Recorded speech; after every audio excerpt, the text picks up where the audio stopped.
جب نبی کریم صلی اللہ علیہ وسلم کی عمر مبارک 20 سال تھی، ایک شخص اور اس کی بیٹی مکہ تجارت کے لیے آئے۔ اس کی بیٹی کو مکہ کے بڑے بڑے سرداروں نے اغوا کر لیا۔ وہ تاجر شخص دارے مار مار کر رونے لگا کہ میری بیٹی کو بچا لو۔ پھر حضور اکرم صلی اللہ علیہ وسلم نے دیکھا اور فرمایا، بسم اللہ الرحمن الرحیم۔ ناظرین، یہ واقعہ حضور اکرم صلی اللہ علیہ وسلم کی عمر مبارک کے 20ویں سال کا ہے۔ عرب کی ساری خرابیوں کے باوجود ان کے اندر ابھی اخلاق حسنہ کے بعض واقعات موجود تھیں۔ ظلم کے خلاف کبھی کبھار ان کی رگیں حمید جاگ اٹھتی تھی۔ وہ ظالم سے مظلوم کا حق دلانے کے لیے سینہ سپرد ہو جاتے تھے۔ ایک مرتبہ قبیلہ بنو زبیدہ کا ایک شخص کچھ مال تجارت لے کر مکہ آیا۔ اس کی بیٹی بھی اس کے ساتھ تھی۔ اس تاجر سے اس کا سامان مکہ کے مشہور اور مالدار سردار عاص بن وائل نے خرید لیا، لیکن اس نے سینہ زوری کرتے ہوئے اس زبیدی تاجر کی بیٹی کو اپنے قبضے میں لے لیا۔ وہ اجنبی شخص خانہ کعبہ میں آیا اور خانہ کعبہ کا غلاف پکڑ کر بلند آواز سے رونے پیٹتے ہوئے فریاد کرنے لگا، اے شہر مکہ کے شرفاء، تمہارے بااثر آدمی عاص بن وائل نے مجھ سے زبردستی میری بیٹی چھین لی ہے۔ میں مسافر اور مظلوم ہوں۔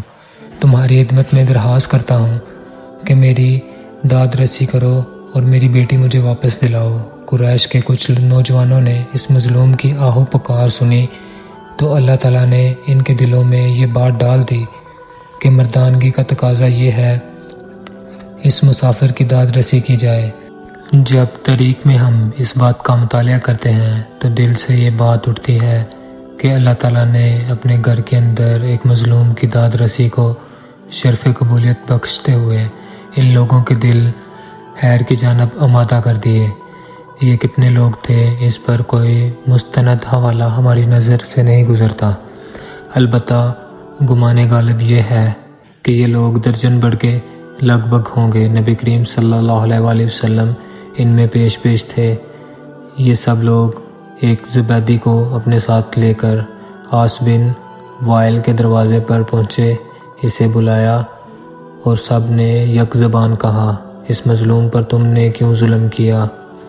اس ظالم نے کہا، میں نے کوئی ظلم نہیں کیا، وہ لڑکی کنیز ہے۔ جب مال کا سودا کیا تھا تو یہ لڑکی بھی میں نے اس سے خرید لی۔ عاص بن وائل کا جواب سن کر وفد کے لوگوں نے زبیدی سے وضاحت مانگی تو اس نے کہا، خانہ کعبہ کی عظمت و تقدس کی قسم، میں نے اپنی لڑکی بیچی نہیں ہے اور نہ ہی وہ کنیز ہے، وہ میری بیٹی ہے اور اس شخص نے اپنی قوت کے بل بوتے پر زبردستی سے اسے اغوا کر کے اپنے گھر میں ڈال لیا ہے۔ اس پر وفد کے لوگوں نے سختی کے ساتھ عاص بن وائل سے بات کی تو اس بدبخت نے اپنے جرم کا اعتراف کر لیا اور زبیدی کی بیٹی اسے واپس دینا پڑی۔ لڑکی واپس کرنے کے وقت بدبخت عاص نے ارکان وفد سے کہا، میں کل صبح لڑکی واپس کروں گا، ایک رات مجھے اس کے ساتھ گزار لینے دو۔ وفد کے تمام غیرت مند ارکان نے اسے سختی کے ساتھ اس ارادہ پر شرم دلائی اور کہا، یہ ہرگز ممکن نہیں۔ چنانچہ اسے اپنے شیطانی ارادے پر عمل کرنے کا موقع نہ ملا۔ زبیدی کی بیٹی اسے واپس دلا دی گئی۔ اب اس نے اپنی بیٹی کو ساتھ لیا اور اپنے علاقے کی طرف روانہ ہو گیا۔ جاتے ہوئے وہ اور اس کی بیٹی ان تمام نوجوانوں کو دعائیں دے رہے تھے جنہوں نے ان کی داد رسی کی۔ مظلوم کی بد دعا بھی رب عرش تک بلا روک ٹوک پہنچتی ہے اور اس کی دعا بھی۔ وہ قریشی نوجوان خوش نصیب تھے جنہوں نے مظلوم سے دعائیں لی۔ جب اس تنازع کا فیصلہ ہو گیا تو وفد کے ارکان میں سے بعض نے مشورہ دیا کہ اس قسم کے واقعات وقتاً فوقتاً رونما ہوتے رہتے ہیں، کیا ہی اچھا ہو کہ ہم آپس میں حلف اٹھائیں کہ ہم ظالم کے مقابلے پر ہر مظلوم کی مدد کریں گے، ہوا وہ کوئی بھی ہو۔ چنانچہ یہ سب لوگ عبداللہ بن جدعان کے گھر پر اکٹھے ہوئے اور اللہ کے نام پر سب نے حلف اٹھایا، جس کے الفاظ یہ تھے، ہم حلف اٹھاتے ہیں کہ غصب شدہ چیز مالک کو واپس دلائیں گے اور آج کے بعد کسی پر ظلم کو برداشت نہیں کریں گے، ہر مظلوم کی داد رسی ہوگی اور ظالم کو اس کے ظلم کی سزا دی جائے گی۔ اسے حلف الفضول کہا جاتا ہے۔ فضول کا معنی یہ ہے کہ وہ چیز جو ظلم کے ساتھ چھینی جائے۔ نبی کریم صلی اللہ علیہ وسلم نے فرمایا کرتے تھے، میں نے عبداللہ بن جدعان کے گھر میں جو حلف اٹھایا تھا، آج اسلام کے دور میں بھی اگر کوئی مجھے اس کی طرف دعوت دے تو میں لبیک کہوں گا۔ اس حلف کو حلف الفضول کہنے کی 3 وجوہات بیان کی گئی ہیں۔ ایک تو یہ کہ حلف میں جتنی باتیں کی گئی تھیں وہ اخلاقی فضائل کے زمرے میں آتی تھی۔ دوسری یہ کہ فضول اس متاع کو کہا جاتا ہے جو جبر و ظلم سے چھین لی جائے۔ تیسری وجہ یہ ہے کہ اس حلف میں شامل ہونے والے افراد میں سے 3 کے نام فضل تھے۔ حضور اکرم صلی اللہ علیہ وسلم کی تجویز پر ان لوگوں نے یہ بھی حلف اٹھایا تھا کہ اپنی کمائی میں سے ضرورت سے زیادہ مال مہمانوں کی ضیافت کے لیے خرچ کریں گے۔ ابن کثیر نے لکھا ہے کہ 3 ارکان حلف اس نام سے موسوم تھے۔ نمبر 1 فضل بن فضالہ، نمبر 2 فضل بن ودا، نمبر 3 فضل بن حارث ہے۔ زمانہ جاہلیت میں قریش کے اہل خیر نے جتنے بھی اچھے کام کیے ہیں، ان میں سے ایک بہت عظیم کارنامہ یہ ہے کہ حضور اکرم صلی اللہ علیہ وسلم کی باعث سے قبل اس واقعہ کا ظہور اللہ رب العزت کی طرف سے ایک خاص نعمت تھی، جس پر حضور اکرم صلی اللہ علیہ وسلم نے ہمیشہ اللہ کا شکر ادا کیا۔ ابن کثیر نے لکھا ہے کہ حضرت معاویہ رضی اللہ تعالیٰ عنہ کے بھتیجے ولید بن عتبہ بن ابی سفیان اور حضرت امام حسین رضی اللہ تعالیٰ عنہ کے درمیان ایک تنازع پیدا ہوا۔ ولید جب مدینہ کا گورنر مقرر ہوا تو اس نے اپنی قوت کے بلبوتے پر حضرت امام حسین کی ایک جائیداد جو ذوالمروہ کے مقام پر تھی قبضے میں لے لی اور گورنری کا رعب جمانے لگا۔ حضرت امام حسین رضی اللہ تعالیٰ عنہ گورنر ہاؤس میں تشریف لے گئے اور آپ رضی اللہ تعالیٰ عنہ نے فرمایا، اے ولید، تم میری جائیداد سے قبضہ اٹھا لو، اگر ایسا نہیں کرو گے تو اللہ کی قسم کھا کر کہتا ہوں کہ پھر میں اپنی تلوار نکال لوں گا اور مسجد نبوی میں کھڑے ہو کر اعلان کروں گا کہ اے اہل ایمان، آج پھر حلف الفضول کو دہرانے کا لمحہ آ گیا ہے۔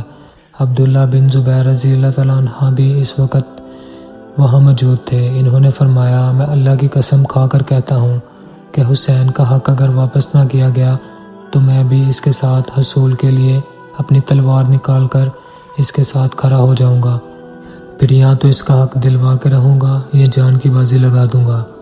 حضرت مصور بن محرمہ بن نوفل زہری تک یہ بات پہنچی تو انہوں نے بھی یہی اعلان کیا کہ جو عبداللہ بن زبیر رضی اللہ تعالیٰ عنہ نے کیا تھا۔ پھر اس تنازع کی خبر حضرت عبد الرحمن بن عثمان بن عبداللہ تک پہنچی تو انہوں نے بھی وہی الفاظ دہرائے۔ والی مدینہ ولید بن عتبہ کو جب اس صورتحال کا پتہ چلا تو اس نے حضرت امام حسین رضی اللہ تعالیٰ عنہ کا حق انہیں واپس دے کر راضی کر لیا۔ حقدار کو اس کا حق دلانے کی کاوش اللہ کے نزدیک محبوب ترین عمل ہے۔ اللہ کے نبیوں کی آمد کا مقصد بھی قرآن مجید نے یہی بیان کیا ہے کہ اعتدال قائم ہو اور ظلم مٹ جائے۔ مظلوم کے حق میں اگر لوگ اٹھ کھڑے ہوں تو ہر دور میں ظالموں کو ان کے سامنے گھٹنے ٹیکنے پڑتے ہیں۔ حضرت ابو ہریرہ رضی اللہ تعالیٰ عنہ نے بیان کیا کہ جب خیبر فتح ہوا تو یہودیوں کی طرف سے نبی کریم صلی اللہ علیہ وسلم کی خدمت میں بکری کا یا ایسے گوشت کا ہدیہ پیش کیا گیا جس میں زہر تھا۔ اس پر حضرت صلی اللہ علیہ وسلم نے فرمایا، جتنے یہودی یہاں موجود ہیں انہیں میرے پاس جمع کرو۔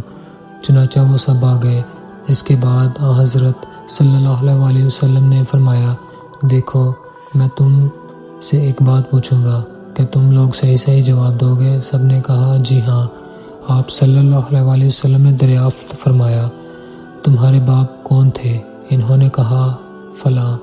حضور اکرم صلی اللہ علیہ وسلم نے فرمایا کہ تم جھوٹ بولتے ہو، تمہارے باپ تو فلاں تھے۔ سب نے کہا آپ صلی اللہ علیہ وسلم سچ فرماتے ہیں۔ پھر حضرت صلی اللہ علیہ وسلم نے فرمایا، اگر میں تم سے ایک اور بات پوچھوں تو تم صحیح واقعہ بیان کرو گے؟ سب نے کہا جی ہاں۔ اے ابو القاسم، اگر ہم جھوٹ بھی بولیں گے تو آپ صلی اللہ علیہ وسلم ہمارے جھوٹ کو اسی طرح پکڑ لیں گے جس طرح آپ نے ابھی ہمارے باپ کے بارے میں ہمارے جھوٹ کو پکڑ لیا۔ رسول اکرم صلی اللہ علیہ وسلم نے اس کے بعد دریافت فرمایا کہ دوزخ میں جانے والے کون لوگ ہوں گے؟ انہوں نے کہا کچھ دنوں کے لیے تو ہم اس میں داخل ہو جائیں گے، لیکن پھر آپ لوگ ہماری جگہ داخل کر دیے جائیں گے۔ حضور اکرم صلی اللہ علیہ وسلم نے فرمایا تم اس میں برباد رہو، خدا گواہ ہے کہ ہم تمہاری جگہ اس میں کبھی داخل نہیں کیے جائیں گے۔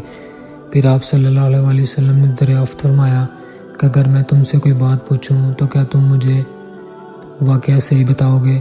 اس مرتبہ بھی انہوں نے یہی کہا کہ ہاں اے ابو القاسم۔ حضرت صلی اللہ علیہ وسلم نے دریافت کیا کہ کیا تم اس بکری کے گوشت میں زہر ملایا ہے؟ انہوں نے کہا جی ہاں۔ حضور اکرم صلی اللہ علیہ وسلم نے دریافت فرمایا کہ تم نے ایسا کیوں کیا؟ انہوں نے کہا ہمارا مقصد یہ تھا اگر آپ جھوٹے ہیں نبوت میں تو ہمیں آرام مل جائے گا، اور اگر آپ واقعی نبی ہیں تو یہ زہر آپ کو کوئی نقصان نہیں پہنچا سکے گا۔ مدینہ منورہ میں آباد یہودیوں کا یہ قبیلہ نبی کریم صلی اللہ علیہ وسلم نے مدینہ کے یہودی قبائل سے یہ عہدہ کیا کہ جنگ کی صورت میں فریقین ایک دوسرے کی مدد کریں گے۔ دیکھیں میثاق مدینہ، جنگ بدر کے موقع پر یہودیوں نے اس معاہدے کی خلاف ورزی کی اور غیر جانبداری کا اعلان کر دیا۔ مسلمان اکیلے ہی مشرکین مکہ پر فتح حاصل کر کے مدینے واپس لوٹے تو یہودیوں کو اور ناگوار گزرا۔ حسد میں وہ مسلم دشمنی پر اتر آئے۔ مجبوراً مسلمانوں کو سب سے پہلے یہود کے قبیلہ بنو قینقاع کو مدینے سے جلا وطن کرنا پڑا۔ یہ خیبر میں جا آباد ہوئے، مگر اسلام دشمنی سے پھر بھی باز نہ آئے، بدستور سازشوں میں مصروف رہے۔ اسلامی لشکر نے جنگ خیبر میں ان کی سرکوبی کی۔ رمضان 2 ہجری میں حضور اکرم صلی اللہ علیہ وسلم جنگ بدر کے معرکہ سے مدینہ واپس لوٹے۔ اس کے 1 مہینہ بعد ہی 15 شوال 2 ہجری میں غزوہ بنی قینقاع کا واقعہ درپیش ہوا۔ بدر کے بعد یہودیوں نے شر و عداوت کا مظاہرہ کیا۔ مدینہ کے اطراف میں یہودیوں کے 3 بڑے بڑے قبائل آباد تھے، بنو کنعات، بنو نصیر، بنو قریظہ۔ ان تینوں سے مسلمانوں کا معاہدہ تھا، مگر جنگ بدر کے بعد جس قبیلہ نے سب سے پہلے معاہدہ توڑا وہ قبیلہ بنو قینقاع کے یہودی تھے، جو سب سے زیادہ بہادر اور دولت مند تھے۔ واقعہ یہ ہوا کہ ایک برقع پوش عورت یہودیوں کے بازار میں آئی۔ دکاندار نے شرارت کی اور اس عورت کو ننگا کر دیا۔ اس پر تمام یہودی قہقہہ لگا کر ہنسنے لگے۔ عورت چلائی تو ایک عربی آیا اور دکاندار کو قتل کر دیا۔ اس پر یہودیوں اور عربیوں میں لڑائی شروع ہو گئی۔ حضور اکرم صلی اللہ علیہ وسلم کو خبر ہوئی تو تشریف لائے اور یہودیوں کی اس غیر شریفانہ حرکت پر ملامت فرمانے لگے۔ اس پر بنو کنان کے حبیش یہودی بگڑ گئے، بولے کہ جنگ بدر کی فتح سے آپ مغرور نہ ہوں۔ مکہ والے جنگ کے معاملہ میں بے ڈنگے تھے، اس لیے آپ نے ان کو مار لیا۔ اگر ہم سے آپ کا واسطہ پڑا تو آپ کو معلوم ہو جائے گا کہ جنگ کس چیز کا نام ہے اور لڑنے والے کیسے ہوتے ہیں۔ جب یہودیوں نے معاہدہ توڑ دیا تو حضور اکرم صلی اللہ علیہ وسلم نے نصف شوال 2 ہجری پیر کے دن ان یہودیوں پر حملہ کر دیا۔ یہودی جنگ کی تاب نہ لا سکے اور اپنے قافلوں کا پھاٹک بند کر کے قلعہ بند ہو گئے، مگر 15 دن کے محاصرہ کے بعد بلاخر یہودی مغلوب ہو گئے اور ذی القعدہ کے چاند رات کو یہودی ہتھیار ڈالنے پر مجبور ہو گئے۔ رسول اکرم صلی اللہ علیہ وسلم نے صحابہ کرام کے مشورے سے ان یہودیوں کو جلا وطن کر دیا اور یہ عہد شکن بدذات یہودی ملک شام کے مقام عذریات میں جا کر آباد ہو گئے۔ اللہ تعالی ہمیں دین پر ثابت قدم رہنے اور اس کی تعلیمات پر عمل پیرا ہونے کی توفیق عطا فرمائے اور ہمیں نیک کاروں میں شامل کرے، آمین۔ ناظرین، کمنٹ باکس میں اللہ تعالیٰ کے 99 ناموں میں سے ایک نام ضرور ٹائپ کیجیے گا۔ ویڈیو دیکھنے کا شکریہ۔ اللہ حافظ۔